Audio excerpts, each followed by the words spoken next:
But yeah, like I say, I'm a dog person. And the reason this has been on my mind a lot lately is because I've recently had a dog pass away. Yeah, it's not a joke, that bit. So, thanks for laughing. But I found out my dog had died while I was high on pop brownies in Amsterdam. It's not a good mix. I'd taken the brownies and I'd had a little nap, and I woke up.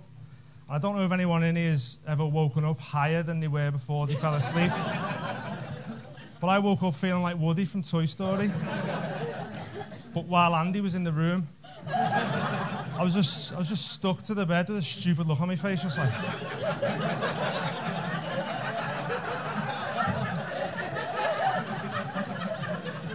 Piss off, Andy. Little fun fact for you is I've actually got an uncle who was a Woody impersonator for child's parties, you know. Honestly, yeah, he done an amazing impression of him, like, couldn't really do the voice or anything, but he also went stiff when there was kids in the room, so.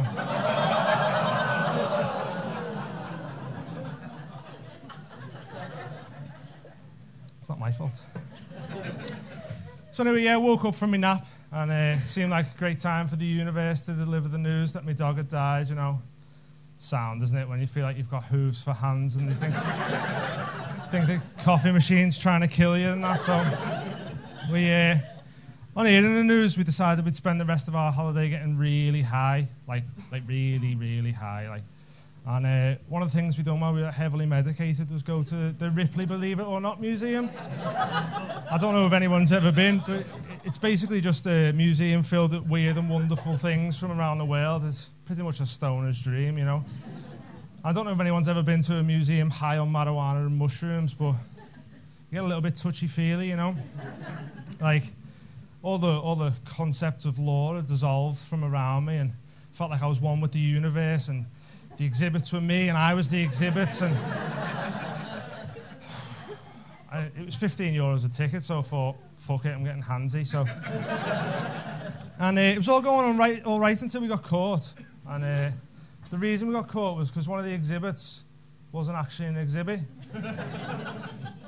But it was an old woman who'd fallen asleep in a wheelchair halfway down.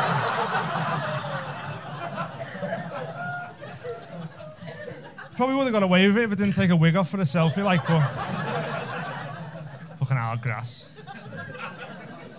So we got kicked out of that museum, and we decided we'd go back to the hotel. And I thought, while we were in the city of sin, maybe try and spice things up a little bit in the bedroom, you know.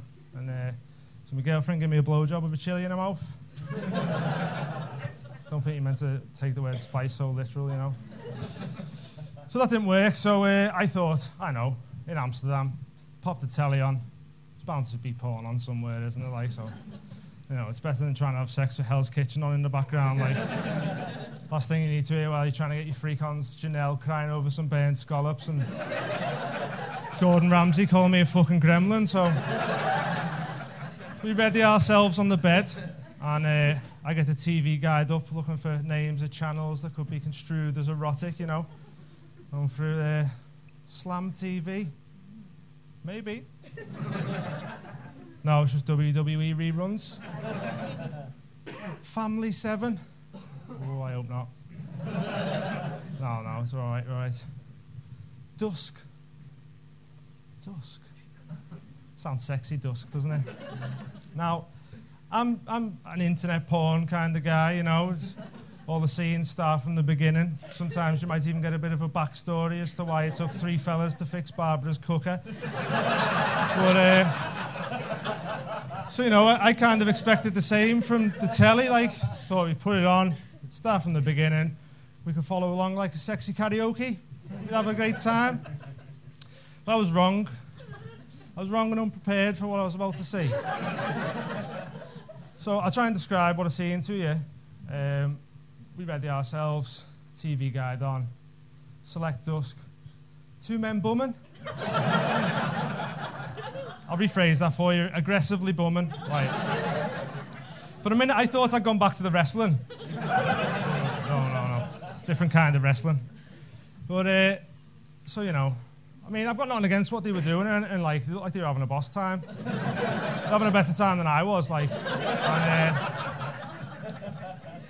But, you know, it's just nothing really kills the mood in a straight relationship faster than seeing a close-up of two sets of testicles squashed against one another, you know. Or, as I like to call it, a scrotum pole. So. But, yeah, so mood was pretty much done after that, you know. And so I just went back to Slam TV and hit the missus with a stone cold stunner, you know. And then flicked back to Family 7 and had a cry wank to Beauty and the Beast.